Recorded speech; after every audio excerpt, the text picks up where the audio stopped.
Welcome back. Well, we've now reached episode 5. We're more than halfway of season 1, Awakening. Now, let's go ahead and get into it. Oh, let's see, we got us some metadata. I saw Will Rogers years ago put that as metadata. Stuff directly from Hunt to Killer. So we got a nice Hunt to Killer ruler. That's pretty cool. You got a Listening Friends of America pencil. That's pretty neat. So we'll set those aside. Those are probably not case related. And now we have a letter directly from Hunt to Killer. Isn't that neat? Thank you for your continued support and feedback. This is your game, and we're constantly using your input to improve a Hunt to Killer experience. 2 improvements are highlighted below. Expect many more changes in the coming year of 2018. First, we're introducing an online episode recaps to replace the printed end-of-season recap. The new tool will give you better guidance and allow you to check your progress at the end of each episode. These new recaps also feature a spoiler-free format at hunttokiller.com/recaps. That still works. Second, we're adding season titles. So this is the way they begin adding season titles. And I wonder if my episodes... Hey! And if you'll see... Cover that up.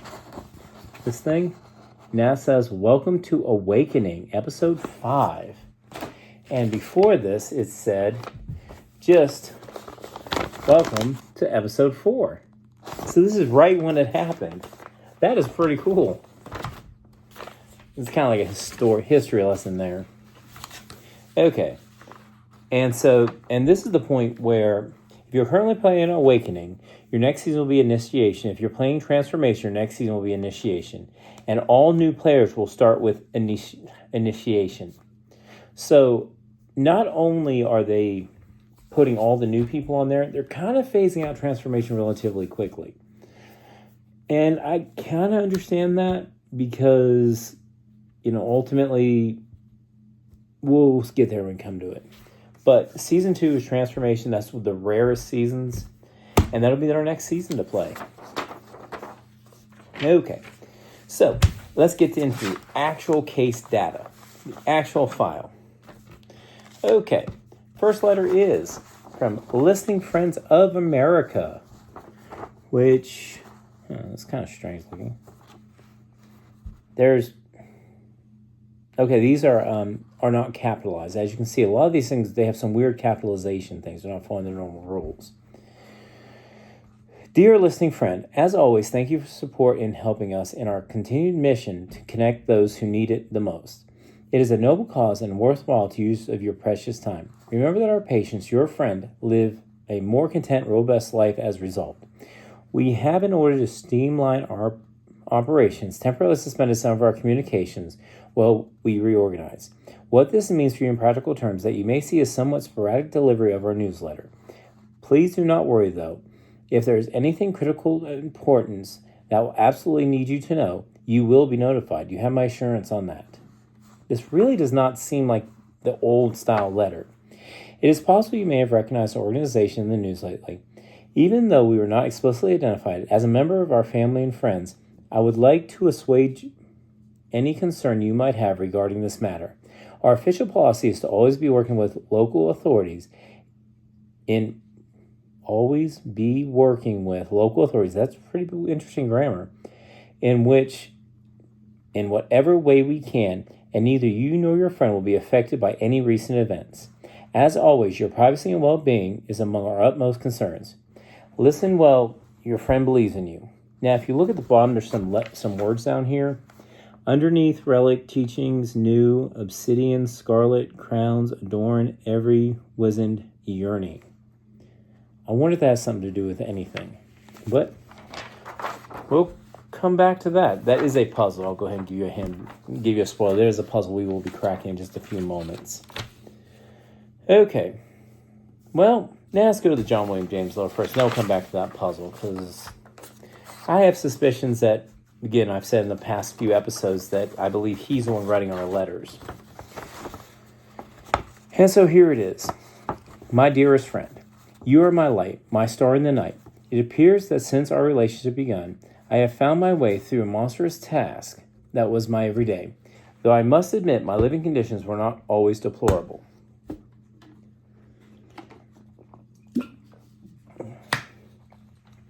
Here, they're not always deplorable. Funny, isn't it?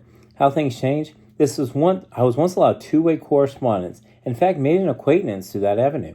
She was a lovely young woman, and I admired her all the way to the end of our arrangement. All the way to the end of our arrangement. You know, I'm suddenly worried for this person, this young lady. I wonder who she is. She was a lovely young woman, and I admired her all the way to the end of our arrangement. As my friend, I think it is only right that you get a glimpse into her life, too. I was recently allowed access to my personal goods and chattels in the storage units here. Why don't you take one of her letters, consider it as my gift to you, something to read in your leisure? Okay, so he was allowed access to his personal goods.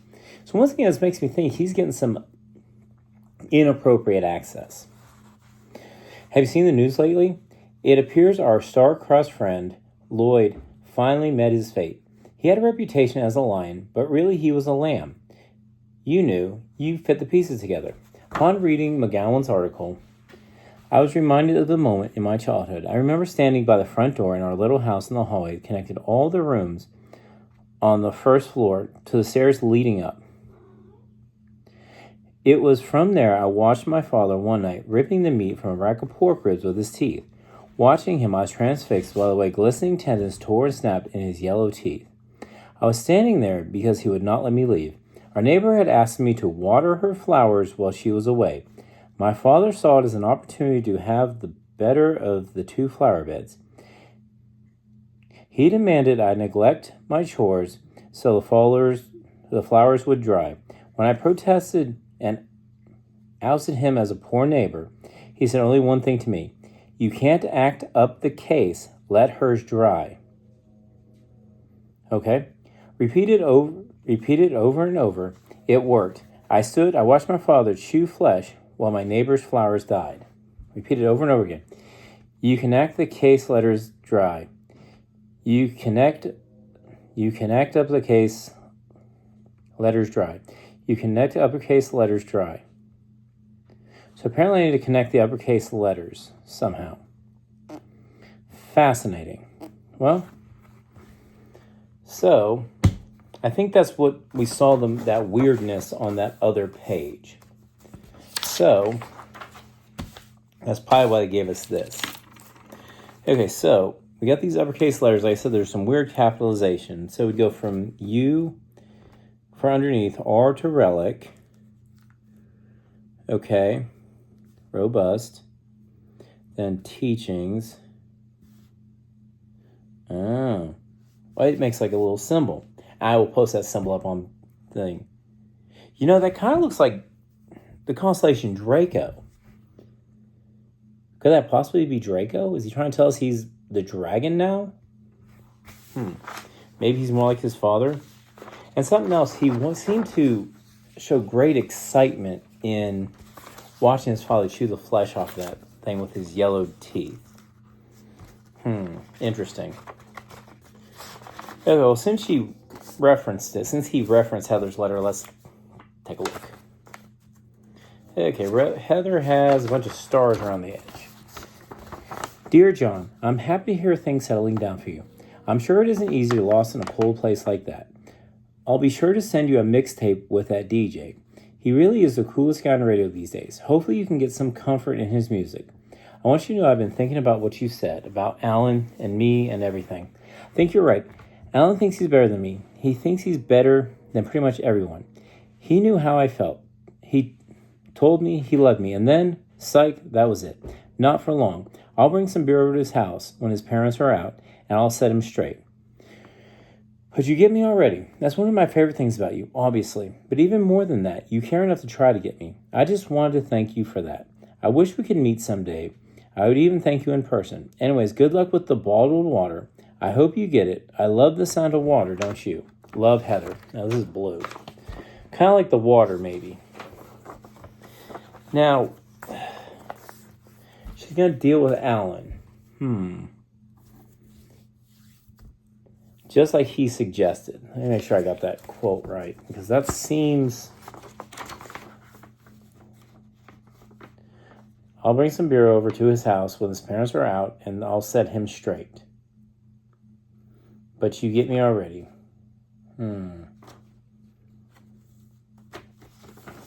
She's going to set him straight. Does that mean she's going to unalive him?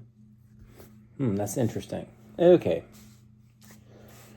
next we have is a newspaper. Let's see, on the back we have horses found dead in Staten Island sewer. Now this is going to be a spoiler alert for another case. There was something similar happened in 1934, the box of 1934.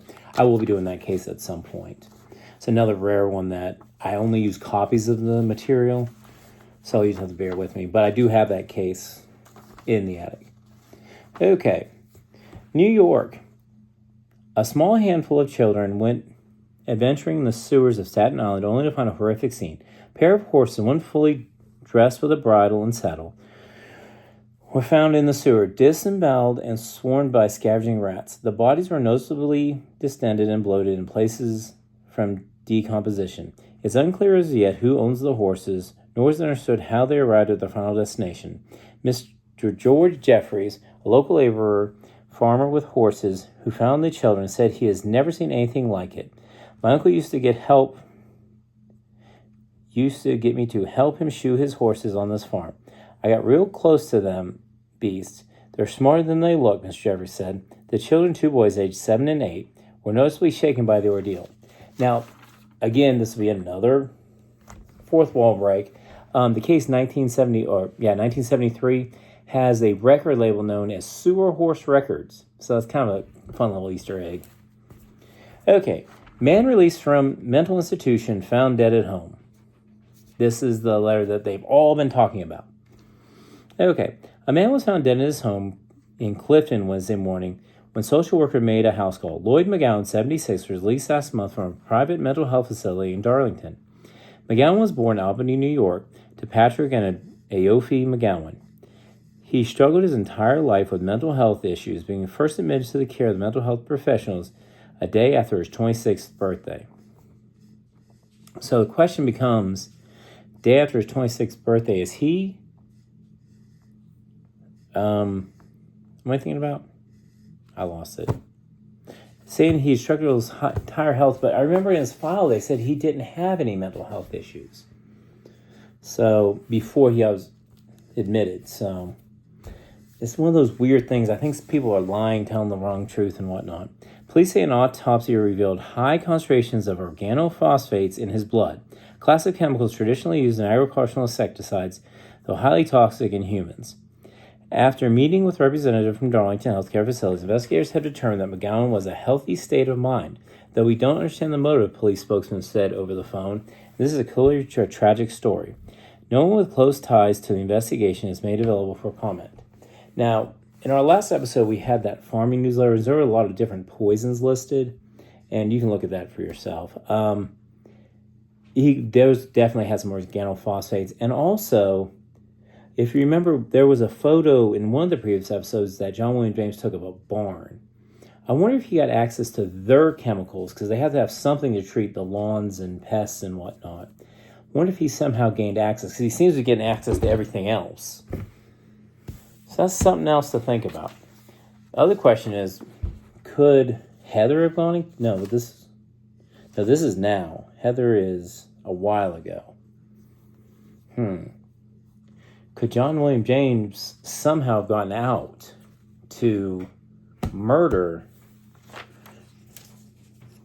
Lloyd McGowan? I don't know. That's a theory. Next we have is the lighthouse photo. Now this Concord Point lighthouse. One, there are so many references to the obelisk. So this could fit as an obelisk. I'm putting it on the screen for you.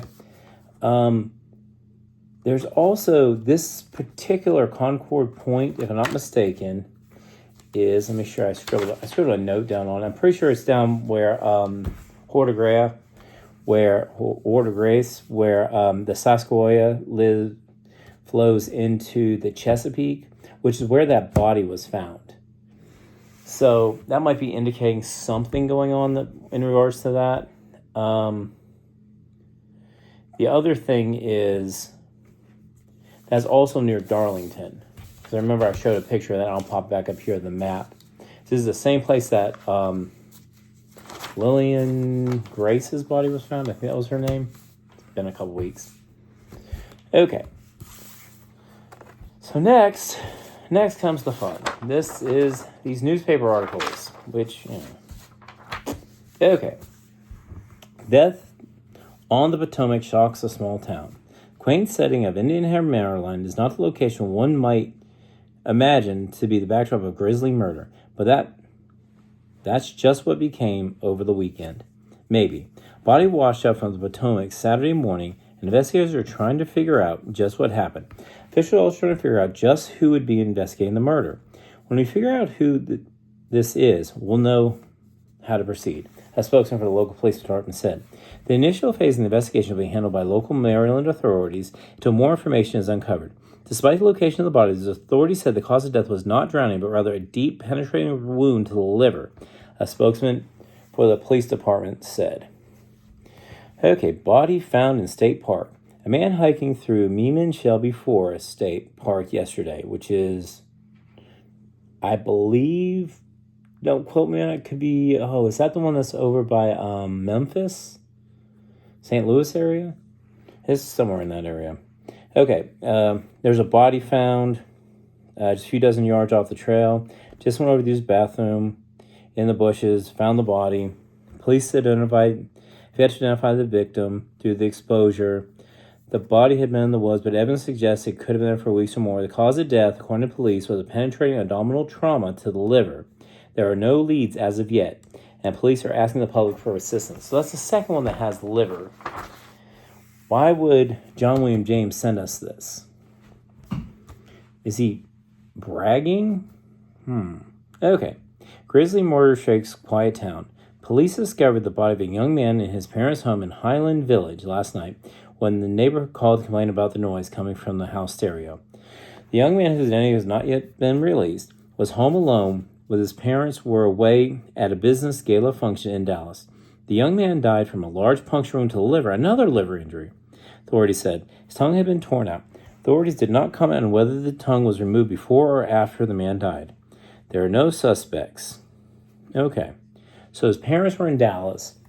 I looked this up, and there's a Highland Village near Dallas. Actually, it's closer to Denton, Texas. So if one of the things that kind of stands out is if you go from Denton, Texas, Highland, neighborhood of Denton, Texas, to the Meerman Shelby Forest State Park, to the Indian Head, Maryland, there's like a straight line between Dallas and Darlington. What's even worse is this tourists find the body of a woman in the mouth of the Susquehanna River, which is over on the Chesapeake, which is downriver from the Darlington, is also where this lighthouse photo was taken. Or lighthouse, probably postcard. Okay? So it seems like perhaps this is Heather's revenge. And the guy who was at home alone when his parents were out, could he be the one that was kind of jading Heather along? So she cut out his lying tongue and killed him. And then the other question becomes, the body that was in the Susquehanna River. Could it be, because there's a river connection directly to Darlington, could John William James have killed her? She went to go show off to him, killed her and dumped her body in that river. And then it just flowed down the Susquehanna River. That's my current theory. Okay? Let's see. What else do we got?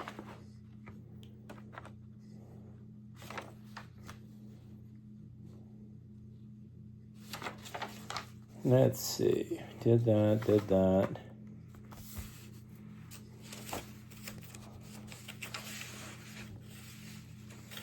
Now,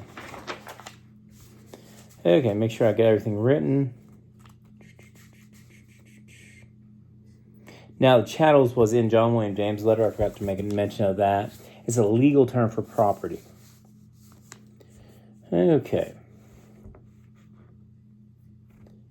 So,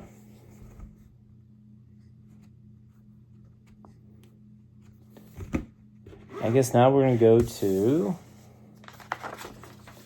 let's go to the inspector's notes. Okay, so we're signing on to the Listening Friends of America website. And it's going to be JN025D. JN025D. So we pop up on here, type it in. We type in this password, JN025D1RY. So D1, JN025D1, second one down. And type in that password again, and it brings up this monstrosity. Okay? And let's see if there's anything that really stands out in my mind. Okay. News article collection. There seems to be connected somewhere, but perhaps the pattern is too drawn out. So apparently it wants to draw the map, which I kind of alluded to doing already. Concord Point postcard. What roads would lead to this tall structure? Again, that's probably going to be a thing that we're supposed to notice, that it's just down the road from Darlington. Well, the pencil doesn't this seem a bit off the mark? Apparently we're supposed to mark something with it. Probably the markings we're supposed to make on the John William James letter. Listening Friends of America letter. I suppose there must be some reason it was written this way. Oh, that's right. It was the Listening Friends of America that had the dragon swan on it, or the dragon Draco on it. Okay, old letter from Heather to Mr.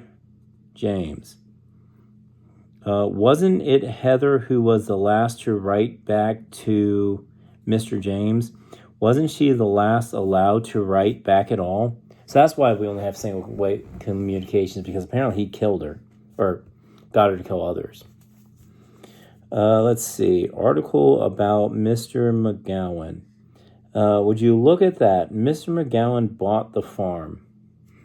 Another farm reference. It really makes me think that John William James is writing these. Okay, so where are we sitting now? Okay, so we found out that John William James has placed a hidden message in the Listening Friends of America letter, which was Draco, the dragon constellation. He must have been writing it. Is he also the inspector? I'm starting to suspect so. John William James were allowed two-way communications with Heather, possibly the nurse from the McGowan file, and there were 4 murder articles in a straight line from Dallas to Darlington. Susquehanna River runs past Darlington to where the body was found near the lighthouse. Did he kill her? Was it a suicide? McGowan was murdered by pesticides, something John William James is familiar with, having grown up on a farm. Did John William James somehow slip something in before he left? Could it be something from that news article, or not the news article, that farm page from the 1800s that we were looking at? Or could it be something he got out of the barn, because apparently he's able to wander free and nobody really cares where he's at. So, well, I guess that kind of leaves it, that's kind of where we sit at the end of episode 5. So, I will catch you on the next one when we tackle episode 6. Again, if you have any messages, anything else, any questions, you can always put them on the bottom, and this will be forever. I plan on always answering these questions the best of my ability. And for all you out there, happy hunting.